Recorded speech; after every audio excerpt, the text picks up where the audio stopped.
ओम अस्मद्गुरुभ्यो नमः। श्रीमते रामानुजाय नमः।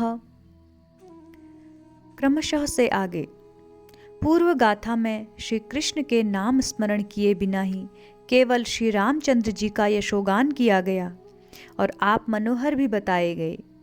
इसको सुनते ही उन गोपियों की गोष्ठी में बड़ा कोलाहल मच गया। बहुत सी गोपियां बोल उठी कि यह क्या है? श्री कृष्ण की इस राजधानी में, जहाँ पर सब लोग आपके ही अनन्य भक्त होते हैं, दूसरे देव श्री रामचंद्र जी का नाम लेना बड़ा अनुचित है, और उसमें भी आपको मनोहर कहना और अनुचित है।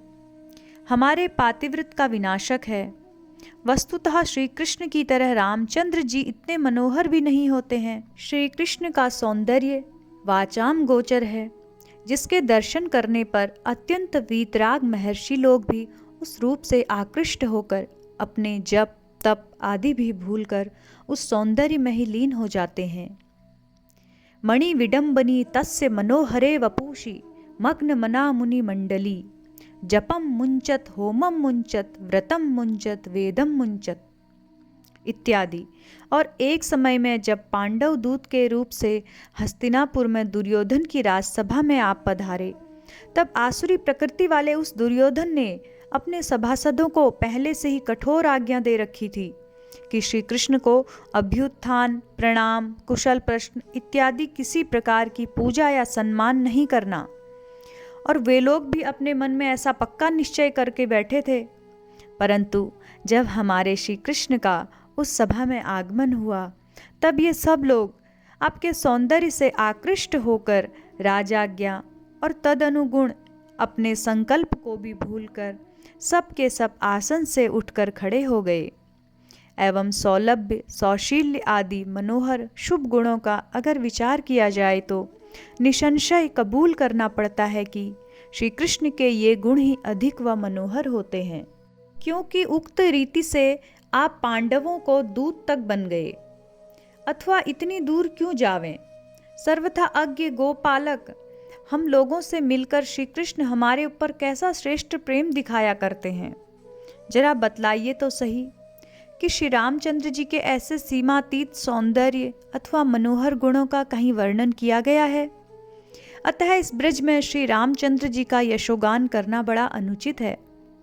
इसके बाद श्री राम पक्षपातिनी कितनी गोपियों ने प्रत्युत्तर दिया कि हमारे प्रभु का सौंदर्य भी कुछ कम नहीं है, जो कि पुंसाम दृष्टि चित्तापहारित्वेन, यानी पुरुषों के भी नयन व मन का आकर्षण कत्वेन है। प्रसिद्ध है चंद्रकांताननं रामम अतीव प्रिय दर्शनम रूपौदार्य गुणः पुंसाम दृष्टि चित्तापहारिणम इत्यादि। एवं आपके सौशील्य, सौलभ्य आदि शुभ गुण भी भील, गुहदेव, शबरी, वानर, सुग्रीव, हनुमान, राक्षस एवं विभीषण इत्यादि अत्यंत नीच व्यक्तियों तक को बहा ले जाते हैं। और आपका एक विशेष गुण यह है कि करुणा मूर्ति होने के कारण आप कभी किसी को दुख ना देते। अतः आपका यशोगान करने से ही विरह संतप्त हमारे मन को शांति मिल सकती है। तब श्री कृष्ण पक्ष वाली गोपियों ने फिर कहा कि श्री राम और श्री कृष्ण इन दोनों के बीच में कौन अधिक सुंदर है अथवा कौन अधिक गुणवान है, यह चर्चा करना ही बड़ा अनुचित है। कारण कि श्री कृष्ण तो हमारे पतिदेव हैं, और फिर आपके गुण दोषों की चर्चा करने से क्या लाभ है? शायद आप विरूप व निर्गुण भी क्यों ना हो, आपकी सेवा करना हमारा परम धर्म है। दूसरा कोई भी पुरुष उनसे भी अधिक सुंदर व विशेष गुणवान बेशक हो, तो भी हम उसका ध्यान ना कर सकती हैं। अतः श्री कृष्ण का ही यशोगान इधर चलना चाहिए, दूसरे किसी देव का नहीं। इस तरह से कुछ समय तक चलती रही इस चर्चा ने जब समाप्त होने का नाम नहीं लिया, कितनी कुछ विशेषज्ञ गोपियां बोली, अरे यह क्या व्यर्थ चर्चा कर रही हो? क्या श्री राम और श्री कृष्ण अलग अलग दो व्यक्ति हैं जिनमें यह तारतम्य की परीक्षा की जाए? दोनों को भिन्न भिन्न समझना तुम्हारी भूल है, क्योंकि दोनों एक ही भगवान के दो विभिन्न रूप हैं। क्या तुमने नहीं सुना है कि माता यशोदा जी स्नान, अलंकार इत्यादि के लिए कभी कभी श्री कृष्ण को बुलाती हुई यूं पुकारती थी, हे वामन मूर्ते इधर आ, हे काकुतस्थ इधर पधारो, हे गोपाल कृष्ण इस जगह विराजो इत्यादि। और श्री कृष्ण की शैशवावस्था की यह लीला भी बड़ी प्रसिद्ध है।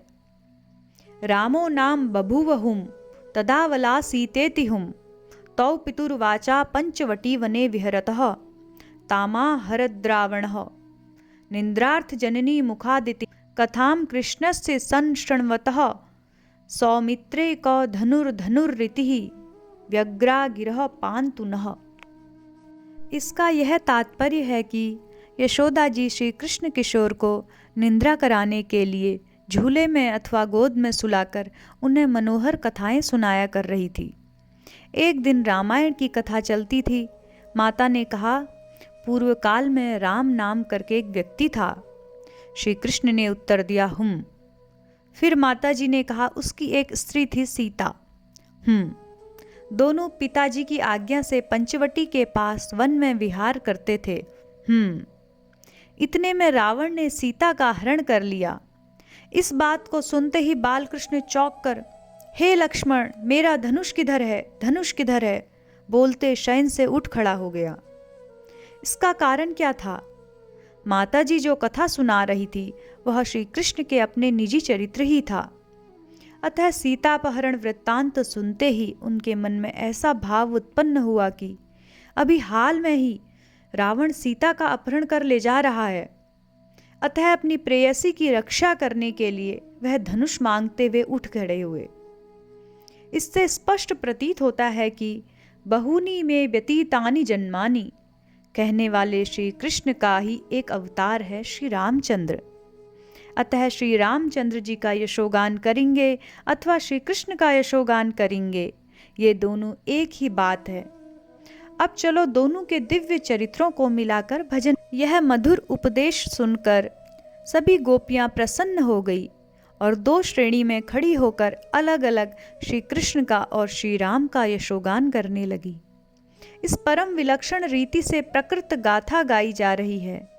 यद्यपि मूल गाथा में एक ही चरित्र का उल्लेख किया गया है, तथापि जानना चाहिए कि वास्तव में ऐसे अनेक चरित्रों का गान हो चुका है, जिसका संक्षिप्त परिचय मात्र इस गाथा में दिया है।